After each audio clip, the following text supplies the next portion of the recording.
안녕하세요. 주식은 역시 기리기리세 기리십니다. 안녕하세요, 기리분들. 저 증시가 매우 상태가 좋지 않습니다. 미국 대선 전에는 평균적으로 증시가 안 좋았다는 통계가 있는데요. 아직까지 미국 대선 좀 남았죠. 앞으로 조금 더 긴장감을 가지고 지켜볼 필요가 있겠습니다. 오늘의 경제 소식 빠르게 보고 끝내보도록 하겠습니다. 같이 공부하시죠. 렛츠 기릿. 첫 번째 이야기는 엔비디아를 보도록 하겠습니다. 엔비디아가 어제 4%나 상승하면서 사상 최고치 올타임 하이를 경신하고 140달러를 돌파했습니다. 시가총액은 3.52억 달러로 늘어났으며 시가총액 1위인 애플과의 격차는 약 700억 달러밖에 남지 않았다고 하는데요. 이날 시장은 전체적으로 약세를 보였음에도 엔비디아가 4거래일 연속 상승세를 보이며 엄청난 모습을 나타냈습니다. 그렇다면 이렇게 올라간 이유가 뭔가? 엔비디아의 주요 고객이라고 할 수 있는 기업들이 AI에 대한 투자를 늘릴 것으로 전망되면서 엔비디아 끝나지 않았다. 아직까지 AI 버블은 오지도 않았다라는 얘기를 했다고 합니다. 진짜 부럽네요. 다음입니다. 리튬 관련 이야기 보도록 하겠습니다. 야, 이거 진짜 방장 사기 맵 아닌가요? 라는 얘기가 진짜 나올 것 같은데요. 무슨 소린가 봤더니 미국에서 대규모 리튬 매장지가 발견되었다고 합니다. 미국의 아칸소 스맥 오버 지역의 지질에서 약 500만 톤에서 최대 1900만 톤에 달하는 리튬이 매장되어 있다고 하는데, 이 정도면 글로벌 총 수요를 충족하고도 남을 정도의 매장량이다. 진짜 엄청난 게 숨겨져 있다는 걸 확인할 수 있죠. 다만 뭐 그렇다고 당장 캐는 건 아니라고 합니다. 이를 채취하기 위해서는 기술력이 뒷받침되어야고 하는데, 해당 지층에서는 석유, 가스 이런 것들을 생산해 왔었는데, 그런데 이러한 에너지 자원을 채굴하는 과정에서 유출되는 염수에서 리튬을 추출할 수 있는 거다 보니까 어느 정도의 기술력이 필요하다고 합니다. 어쨌든 뭐 리튬이 대규모 또 발견된 거 아니겠습니까? 그러다 보니까 리튬 가격이 추가적으로 하락할 수 있다라는 우려가 나왔고, 오늘 우리나라 시장에서는 국내 양극재 업체들이 급락하는 모습, 야, 리튬 가격 떨어지면 또 우리는 안 좋다 이런 얘기가 나오며 하락을 했습니다. 다음입니다. 북한 이야기 보도록 하겠습니다. 북한이 필살 오리발 전략을 사용하고 있는데요. 북한 외교관은 최근 나오는 소리죠. 12,000명인가를 러시아에 파병을 했다. 그런데 북한 외교관은 유엔 총회에서 근거 없는 소문입니다 라고 발뺌했다고 합니다. 다만 이 와중에 러시아 쪽에서는 인공기가 펄럭이는 그러한 사진도 공개되고 있는데, 그리고 미국에서는 만약 사실이라면 매우 우려스럽다, 북러 관계가 심화가 되고 있다는 의미가 아닌가 이렇게 말을 했습니다. 그 말인즉슨 나중에 이 전쟁이 끝나고 난 다음에 북한이 이상한 짓을 하게 되면은 러시아가 북한을 도와줄 수 있다는 의미가 되기 때문에 우리 입장에서도 그렇게 좋은 상황은 아니겠죠. 그러다 보니까 우리나라에서도 이제 우크라 쪽에서 뭐 살상 무기를 지원하니 많이 요런 얘기가 등장하며, 증시도 안 좋다 보니까 이런 친구들 또 인버스적 성격을 가지고 있지 않겠습니까? 스페코, 빅텍, 제이시안 시스템 등등 방산 관련주와 드론 관련주가 올라가는 모습을 보여줬습니다. 다음입니다. 유가 관련 이야기 보도록 하겠습니다. 이란의 유력지에서 이란의 호르무즈 봉쇄 가능성이 보도가 되었다고 하는데요. 그러니까 팩트는 아니고 그러한 전망이 나왔다는 건데, 만약에 호르무즈 해협이 봉쇄가 된다면은 유가가 350달러가 될 수 있다 이런 얘기도 등장했습니다. 그렇다면 그 근거가 중요하겠죠. 이러한 전망을 낸 이유가 뭔가 봤더니, 이란이 오만에 위치한 자스크 석유 시설에서 석유 수출을 시작한 것으로 최근 파악이 된다고 하는데, 그런데 이때까지 이쪽 지역에서는 수출을 한 적이 거의 없었다고 합니다. 그런데 여기서 시작한 걸로 봤을 때 호르무즈 해협을 폐쇄할 가능성이 높아졌다고 하며, 그렇게 보는 이유가 뭔가 궁금해서 한번 찾아봤더니, 자스크 석유 시설은 호르무즈 해협을 통과하지 않아도 자기들이 만든 원유를 수출할 수 있기 때문에 그런 식으로 해석이 가능하다고 합니다. 그리고 또 과거에는 수출한 적이 없다가 이제 수출을 시작했으니까 충분히 그런 생각이 가능하다는 거겠죠. 그러다 보니까 해운, 유가 이쪽에 대한 걱정은 계속 나타나게 될 것 같은데, 앞으로 어떤 소식이 나타날지 조금 더 볼 필요가 있겠습니다. 증시도 안 좋은데 전 세계 분위기가 좀 이상하네요. 다음입니다. 배달 수수료 이야기 보도록 하겠습니다. 지난번에 프랜차이즈에서 배달 수수료 때문에 음식 가격을 올렸던 거 기억나시나요?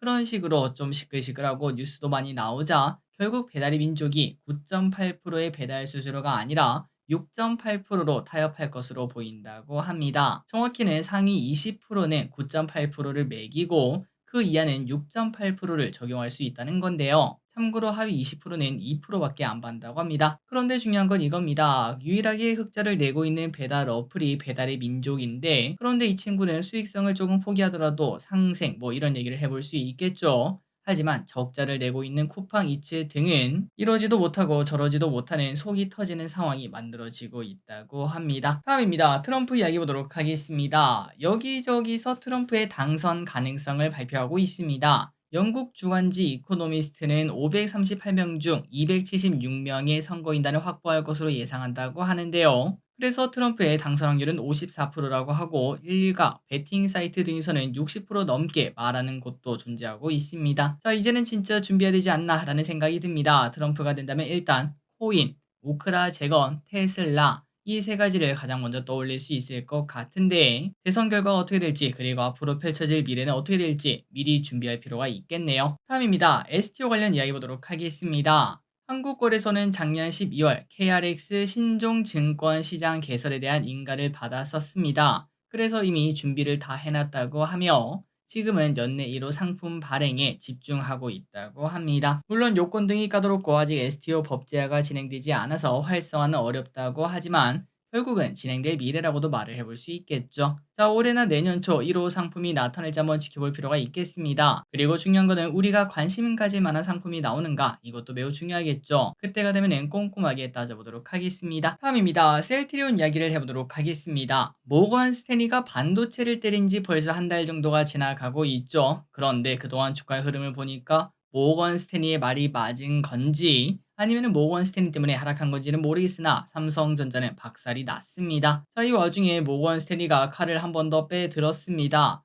국내 증권사는 모두 칭찬 일색인 셀트리온을 때렸다고 하는데요. 목표가를 16만 원으로 하향 조정을 했고, 참고로 지금 가격 오늘 2% 하락했는데 18만 7천 원이니까 더 낮은 가격이 목표가라고 합니다. 끔찍한 상황이죠. 그 근거는 시장의 기대치가 과도하다고 하며 26년부터 셀트리온의 영업이익률 전망치를 낮췄다고 합니다. 다만 국내 증권사는 완전 다른 시각이라고 합니다. NH는 28만 원을 제시하기도 했고, 그만큼 앞으로의 셀트리온을 더 좋게 본다는 건데, 과연 이번에는 모건 스탠리가 틀릴지 아니면은 또 모건 스탠리의 말이 맞을지 한번 지켜볼 필요가 있을 것 같고, 그런데 개인적으로 최근 바이오가 매우 뜨겁지 않았겠습니까? 그 와중에도 셀트리온은 딱히 오르는 모습이 없었습니다. 그만큼 시장이 우려가 존재했던 건 아닌가, 이러한 걱정이 조금 생기네요. 혹시나 셀트리온에 투자하신다면 참고하시기 바랍니다. 다음입니다. 이 와중에 삼성바이오로직스에서는 좋은 이야기가 나왔네요. 삼바가 아시아 소재 제약사와 1.7조 규모의 초대형 위탁 생산 계약을 체결했다고 합니다.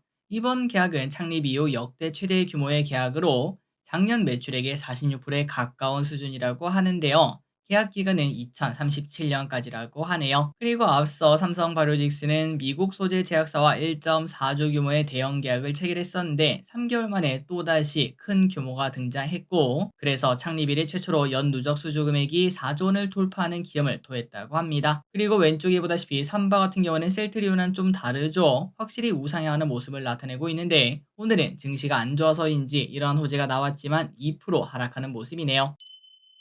다음입니다. 한국전력을 보도록 하겠습니다. 하나증권에서 향후 정교금 인상 여지가 충분하다라는 근거를 바탕으로 한국전력 목표가 25,000원으로 상향 조정했습니다. 27년 말 자본 비율 정상화를 위해서 정교금 인상이 요구되는 상황이라고 하는데요. 앞서 국정감사에서 한 전 사장은 요금 정상화를 추진하겠다 이렇게 밝히기도 했었죠. 그러다 보니까 그때부터 슬금슬금 올라가는 모습을 지금 확인할 수 있습니다. 특히 오늘같이 장이 안 좋을 때도 올랐다는 게 포인트겠죠. 그럼에도 걱정은 남아 있습니다. 최근 원자재 가격이 좀 낮아지고 있고, 특히 한전이 이미 흑자를 기록하고 있는 점, 또한 사채 발행한도 배수의 규정 변화 여지도 존재하고 있기 때문에 요금 인상이 안 나타날 수도 있다라는 얘기도 나타나고 있다고 합니다. 만약 그렇다면 또다시 주가는 하락하게 되겠죠. 다음입니다. 현대차 이야기 보도록 하겠습니다. 현대차의 인도법인 상장이 진행 중이죠. 하나증권에 따르면 인도법인의 주식 매각 대금 중 비용을 제외하고 현대차로 들어오는 돈은 약 3조 원 이상으로 추정된다고 합니다. 매우 큰 돈이죠.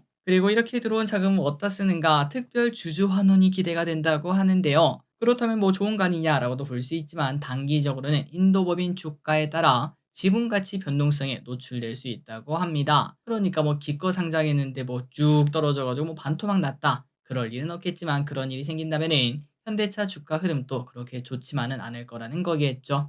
하지만 지금 가격 기준 연간 배당 수익률 5.1%를 기대할 수 있으며 총 주주 수익률을 본다면 6% 중반을 기대할 수 있다고 합니다. 국밥 같은 기업이라는 소리인데 혹시나 배당을 좋아하신다면 충분히 포트폴리오에 담아볼 만한 종목이 아닌가라는 생각도 듭니다. 다음으로는 실적 이야기를 해보도록 하겠습니다. 이번 주는 본격적으로 실적 시즌이 시작되는 주간인데요. 증시가 특히 안 좋을 때 실적이 잘 나온다면 혼자 가는 그러한 모습이 연출될 수 있습니다. 자, 그렇다면 내일 실적 발표 기업이 누가 있는가? LG 디스플레이, HD 현대건설기계, HD 현대마린솔루션이 나오고요. 그리고 24일에는 SK하이닉스, 현대차, 삼성중공업, LG전자, 25일에는 기아, HD 현대일렉트릭, 현대모비스 이러한 여러 회사가 실적 발표가 있다고 합니다. 특히 개인적으로 SK하이닉스와 HD 현대일렉트릭 이 두 개가 어떤 실적을 보여줄지 많이 기대가 되네요.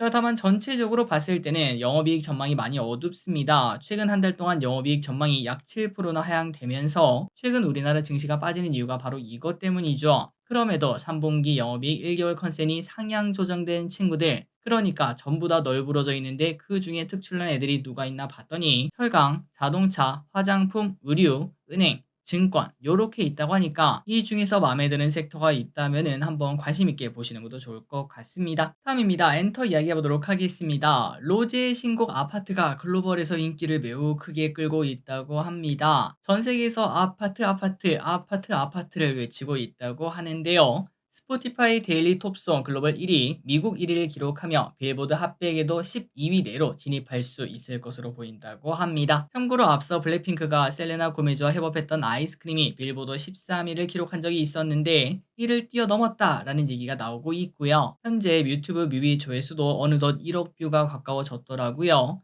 그러다 보니까 YG 플러스가 오늘 또 상한가에 가는 모습, 이 현상에 도착을 했습니다. 그리고 아까 보니까 YG 엔터 주가도 올라가더라고요. 다음입니다. 운전면허 관련 이야기 보도록 하겠습니다. 우리 나이 때만 하더라도 이제 수능 보고 나면 무조건 따야 되는 게 바로 운전면허였죠. 하지만 이제는 면허 따는 사람들이 그렇게 많지 않다고 합니다. 10대 생애 최초 면허 취득자 수는 2019년 대비 19%가 줄어들었고 20대는 13%나 줄었다고 하는데요. 아니 길에 그 인구가 줄었으니까 뭐 당연한 거 아니야 라고도 볼 수 있지만 인구 규모를 고려해도 면허 취득자 감소폭이 2배에서 3배나 많다고 합니다. 그렇다면 청년들이 일부러 안 따고 있다는 의미가 될 것 같은데 왜 그런가 봤더니 공유 모빌리티의 발전이 자가용을 대체하는 모습이 계속 나타나다 보니까 자연스럽게 굳이 뭐 없어도 될 것 같은데 나 지금 서울 사는데 딱히 운전할 일이 없을 것 같아 이런 사람들이 많지 않겠습니까? 그러다 보니까 운전면허를 취득하려는 사람이 더욱 감소하며 운전면허 학원들도 폐업하는 모습이 나타나고 있다고 합니다.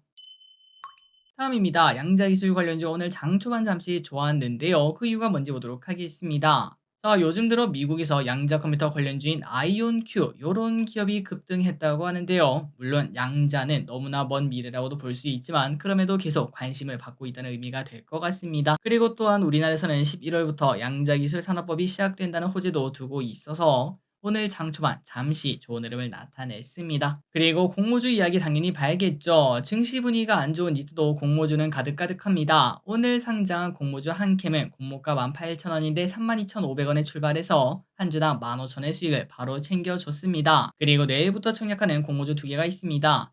첫 번째는 드론 및 로봇 제조 기업인 에이럭스고 두 번째는 탐런 토탈 솔루션 OLED 관련 기업인데 그런데 둘 다 공모밴드 상단을 초과하면서 당연히 우리가 청약하는 기업이 되었다고 합니다. 데이터를 한번 보자면 일단 에이럭스 한국투자증권에서 진행을 합니다. 50주 기준 40만 원이 필요하고요. 기관 수혜치 결과로 보면 2,100건이 참여, 970대 1. 이 정도면 데이터가 매우 좋다고 말할 수 있겠죠. 당연히 청약하시면 될 것 같고요. 그리고 탐런 토탈 솔루션 KB증권 10주 기준 9만 원이 필요합니다. 그리고 2,300건이 참여 840대 1이 나왔기 때문에 이 또한 당연히 청약하시면 될 것 같습니다. 그리고 탐런 토탈 솔루션의 장점은 시가총액이 3,500억이나 되지만 유통물량 예정치가 12%밖에 안 되죠. 그렇기 때문에 시장에 당일 풀리는 물량이 그렇게 많지 않아서 생각보다 더 좋은 흐름을 나타낼 가능성도 있을 것 같습니다.